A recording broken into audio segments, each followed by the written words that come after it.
Salut les best welders, c'est Joe. Aujourd'hui on va parler du procédé ARC, l'électrode enrobée. Le procédé 111 pour ceux qui connaissent un petit peu mieux. Pourquoi? Parce que je pense que c'est le procédé qui est le plus utilisé, sans doute pour le soudage amateur. Certes les professionnels on s'en sert encore toujours, parce que ça reste quand même un des procédés les plus intéressants.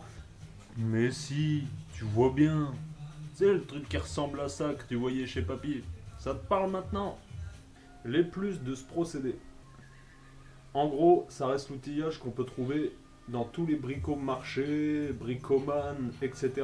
Il reste à la portée de tout le monde, clairement. Que l'on ait besoin de faire de la carrosserie, pourquoi pas un agriculteur réparer un tracteur, ou un tuyauteur qui va avoir besoin de souder ses éléments. Enfin, il y a une plage de soudage qui est super intéressante. Il y a un autre point, c'est le poids du matériel. Ça reste un bout de poste qui est facilement gros comme ça. On peut avoir des trucs plus volumineux, mais selon ce qu'on va avoir besoin de faire, on peut aller souder sur une échelle. Enfin, franchement, ça reste un très bon délire. On n'a pas besoin de gaz, donc la bouteille, on la laisse où elle est. Là, on a juste besoin de notre poste, notre cagoule, un bout de meuleuse. C'est royal à transporter là où on veut. Méfiez-vous si vous en achetez un d'ailleurs, il en existe en 220 et en 380. Si vous êtes amateur, faites bien le bon choix dès que vous êtes dans le magasin pour prendre le poste adapté à ce que vous allez en faire. Si vous devez le trimballer chez monsieur tout le monde n'a pas le 380, du coup c'est peut-être un truc à prendre en compte.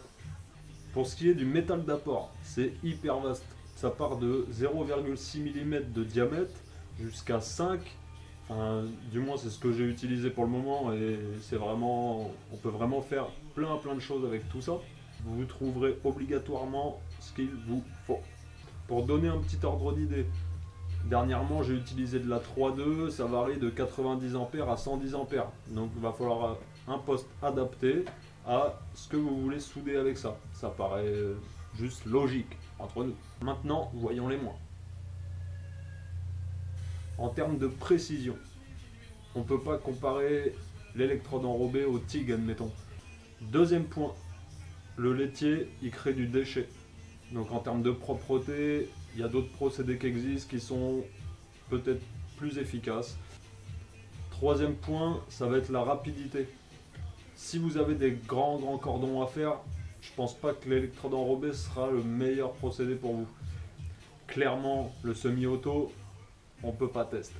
Quatrième point, ça va être le réglage de votre poste. Si votre poste est mal réglé, ça va directement faire plein d'éclaboussures partout, votre laitier il va couler, vous risquez de vous cramer, mais on va voir tranquillement comment ça se règle et ça deviendra vite un point positif, car une fois bien réglé, on arrivera à faire des bijoux.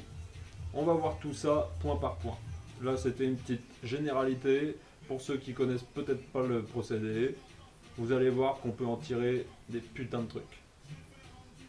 En tout cas, comme d'hab, si tu penses que ça t'a été utile ou si tu penses que ça sera utile à un de tes potos, partage un max.